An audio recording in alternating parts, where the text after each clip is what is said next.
Refer to the instructions found in your collection pack for preparation steps you must take before you begin your collection. Write your date of birth and the date of collection on the labels provided. Attach a completed label to each of the 5 tubes. Wearing the gloves, collect your stool sample in the tray. Do not let urine or water from the toilet get into the sample. Transfer stool sample into the green top tube using the built-in scoop. Collect from different areas of the sample.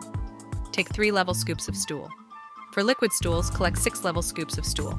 Mix the sample with the liquid in the tube until it is as smooth as possible. Screw the cap on tightly and shake the tube for 30 seconds. Collect the orange top, pink top, and clear top tubes to the fill lines. Collect from different areas of the sample. Mix the samples in the tubes until they are as smooth as possible. Screw the caps on tightly and shake the tubes for 30 seconds. Open the swab package, but leave the swab in the sleeve until you are ready to collect the sample. Open the small tube and place it upright on a flat surface.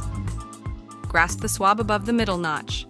Insert the tip of the swab into the stool sample and twist until it is evenly coated in stool. Do not spoon or scoop the specimen with the swab. This would collect too much stool and may cause testing errors. Mash and mix the swab tip against the inside of the tube.